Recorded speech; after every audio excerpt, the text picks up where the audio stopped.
World war one एक खौफनाक तबाही के साथ ख़त्म हो चुकी थी। एंटांट पावर्स यानी ब्रिटेन, फ्रांस और रशिया सेंट्रल पावर्स यानी जर्मनी, ऑस्ट्रिया हंगरी और ऑटोमन एम्पायर के खिलाफ जंग जीत चुकी थी। मगर जंग में जीतता कौन है? वो कहते हैं ना कि no one wins in war, it is war which wins. अगरचे जर्मनी, ऑस्ट्रिया हंगरी और ऑटोमन एम्पायर जंग हार चुके थे, मगर हाल विक्टोरियस पावर्स का भी कुछ अच्छा नहीं था। तमाम पार्टिसिपेंट्स मुल्कों की इकॉनमी, मिलिट्री इंफ्रास्ट्रक्चर बुरी तरह तबाह हो चुके थे। मगर अब भी सबसे बड़ा मसला पीस सेटलमेंट का था, यानी जो कुव्वतें जंग में हार चुकी थी उनके साथ क्या किया जाए। इन पर्टिकुलर जर्मनी के साथ यूएसए, ब्रिटेन, फ्रांस, रशिया सब के सब सर जोड़ के बैठे थे, मगर अपने अपने पर्सपेक्टिव्स लेकर। जनवरी 1919 को विक्टोरियस पावर्स पीस सेटलमेंट के लिए जब साथ बैठते हैं तो अंदाज़ा होता है कि एक इंड्योरिंग सेटलमेंट बहुत मुश्किल है। इसकी वजह ये थी कि सारे स्टेट्स अलग अलग राय रखते थे। दोस्तों, मैं हूं उज़र बलोचज़ादा और आज हम डिस्कस करेंगे post world war one peace settlement issues. पहले हम वॉर एम्स यानी वो स्टेट्स जो जंग में इन्वॉल्व थे उनके क्या एम्स और ऑब्जेक्टिव्स थे, और उसके बाद एक्सप्लेन करेंगे कि एक पीस सेटलमेंट क्यों मुश्किल थी। तो जितने पार्टिसिपेंट स्टेट्स थे जंग में, उनकी कोई स्पेसिफिक आइडिया नहीं था कि वो किस पर्पस के लिए, किन ऑब्जेक्टिव्स को गेन करने के लिए वो जंग में इंटर हो रही हैं। सिर्फ दो स्टेट्स थे जो कि जिनकी कुछ एक क्लियर ऑब्जेक्टिव थी, एक जर्मनी और दूसरा ऑस्ट्रिया था। ऑस्ट्रिया और जर्मनी वो हैब्सबर्ग एम्पायर को प्रिजर्व करना चाह रहे थे कि वो एम्पायर ना टूटे।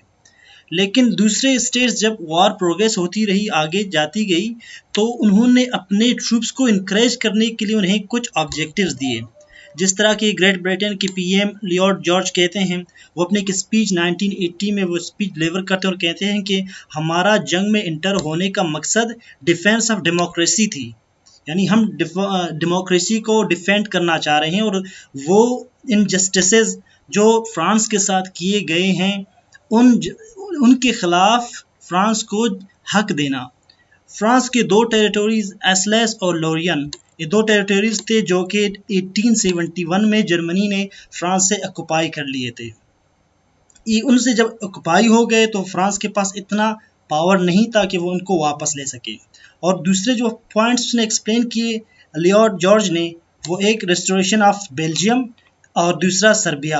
ये दो स्टेट्स थे जिन पर जर्मनी ने वर्ल्ड वॉर वन में अटैक किया था कि उनकी जो सिस्टम है वो रिस्टोर हो जाए और एक इंडिपेंडेंट पोलैंड वो इस्टेब्लिश कर सकें। इसके अलावा वो इंडिपेंडेंस फॉर नेशनैलिटीज़ और जितनी नेशनैलिटीज़ थे हैब्सबर्ग एम्पायर में, उनको हक देना और उनको सेल्फ डिटर्मिनेशन देना। और इसके अलावा एक self determination for German colonies, यानी जर्मनी की जितने कॉलोनीज थे उनको सेल्फ डिटर्मिनेशन हासिल करवा देना और वो अपने गवर्नमेंट इस्टेब्लिश कर सकें। उसने अपने इन ऑब्जेक्टिव्स को इस तरह एक्सप्लेन किया। इस जंग में चूंकि यूएस ने भी कंट्रीब्यूशन की थी, तो लिहाजा वुड्रो विल्सन जो यूएस प्रेसिडेंट था उसने भी कुछ अपने पॉइंट्स दिए थे। वो 14 पॉइंट्स थे। उनमें से एक सीक्रेट डिप्लोमेसी की एबॉलिशन थी, दूसरी navigation at sea for nations, और तीसरी removal of economic barriers and जितने इकोनॉमिक बैरियर्स हैं स्टेट्स के दरमियान उसको ख़त्म करना चाहिए था, उसके पॉइंट्स में था। और एक रिस्टोरेशन ऑफ बेल्जियम था। इस तरह उसके 14 पॉइंट्स थे। लेकिन चूंकि फ्रांस ने अपने पॉइंट्स एक्सप्लेन नहीं किए थे, ये दो बड़ी ताकतें थी जिन्होंने अपने वॉर एम्स बाद में अपनी स्पीचेस में डिलीवर किए थे। 1919 में जब विक्टोरियस पावर्स एक पीस सेटलमेंट चाहते हैं, डिसाइड करना चाहते हैं, तो फिर वो ये देखते हैं कि उनके दरमियान एक बहुत बड़ा डिफरेंसेस हैं ऑफ ओपिनियंस।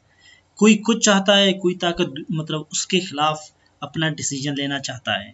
तो फ्रांस ये चाह रहा था कि जर्मनी पर हैवी रिप्रेशंस लगाए जाएं, यानी जंगी जुर्माने इस पे बहुत ज़्यादा लगाए जाएं, ताकि जर्मनी मिलिट्रली और इकोनॉमिकली बिल्कुल क्रिपल हो जाए।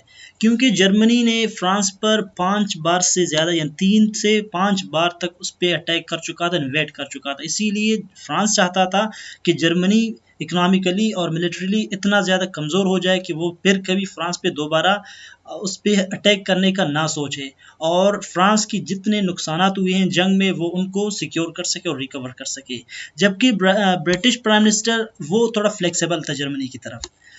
एक तो ये कि जर्मनी एक बहुत बड़ा कस्टमर था ब्रिटिश गुड्स के लिए, क्योंकि वो जब अपने गुड्स को एक्सपोर्ट करते थे तो जर्मन उसके बहुत बड़े कस्टमर्स थे। और इसके अलावा वो अगर उनको रेपरेशंस चाहिए थे तो जर्मनी को इकोनॉमिकली रिकवर होना चाहिए था। जब वो रिकवर हो जाता तब रेपरेशंस वो अदा कर सकता था ना। तो इसीलिए ब्रिटिश प्राइम मिनिस्टर ये चाहता था कि जर्मनी पर थोड़ा फ्लेक्सिबल उस पर रेपरेशंस लगाए जाएं ताकि वो रिकवर कर सके। जबकि जो यूएसए का प्रेसिडेंट था वुडरो विल्सन था, वो एक लेनियंट पीस चाहते थे। वो चाहते थे कि ये जंग तो हो चुकी है लेकिन आइंदा जंगों का रास्ता रोका जा सके। तो उसने कहा कि एक जस्ट पीस, उसने उस फार्मूला पेश किया। उसने कहा कि जर्मनी पे रेपरेशंस तो लगानी चाहिए लेकिन ऐसे रेपरेशन लगाए जाने, क्योंकि जर्मनी की सिर्फ जर्मनी का कसूर नहीं था, लड़े तो बहुत सारे स्टेट्स हैं, लिहाजा सिर्फ जर्मनी को अगर इतने ज़्यादा रेपरेशंस लगाए जाएं तो ये इनजस्टिस है जर्मनी के साथ।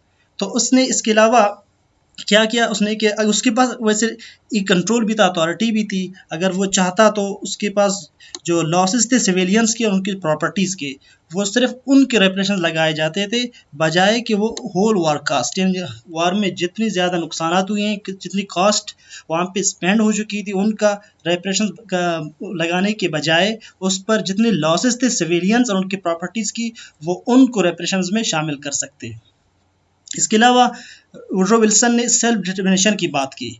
उसने कहा कि जितने स्टेट्स हैं, चाहे वो कॉलोनीज़ हैं या दूसरों के अंडर हैं, उन सब स्टेट्स को सेल्फ डिटर्मिनेशन मिलनी चाहिए, यानी उनके अपने डेमोक्रेटिक फॉर्म ऑफ गवर्नेंस हो, उनके अपने चॉइस के। लेकिन इसके बावजूद वुडरो विल्सन ने ब्रिटेन और फ्रेंच के जो डिमांड्स थे रेपरेशंस और डिसआर्मेमेंट के जर्मनी के, उनको उसने एक्सेप्ट कर लिया। एट लास्ट 1919 में एक ट्रीटी विक्टोरियस पावर साइन करते हैं जर्मनी के फेट डिसाइड करने के लिए, जिसे ट्रीटी ऑफ वर्साइल्स कहते हैं।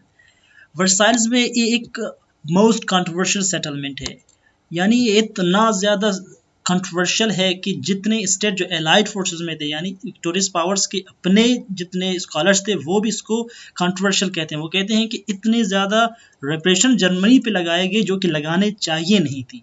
और यही चीज़ जब जर्मनी को इतना हार्श ट्रीट किया गया तो यही चीज़ फिर जर्मनी को एग्रेसिव बना गया, और इसीलिए फिर वो वर्ल्ड वार सेकेंड की तरफ गए और उन्होंने अपना बदला लेने के लिए, वो कहते हैं कि वो अपने बदला लेने के लिए जो उनको ट्रीटी ऑफ वर्साइल्स में इतना ज़्यादा हार्शली ट्रीट किया था, इसलिए उन्होंने दूसरी जंग में, सेकेंड वर्ल्ड वार में अपना बदला लेने के लिए उन्होंने दूसरी जंग लड़ी।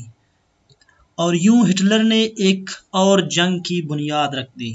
तो आज हम अपना ये लेक्चर यहाँ पे कंक्लूड करते हैं, इस उम्मीद के साथ कि आप लोगों को हमारी वीडियो आज की पसंद आई होगी, और हम मिलते हैं एक दूसरी वीडियो में। अपना बहुत ज़्यादा ख्याल रखिएगा and take care and bye.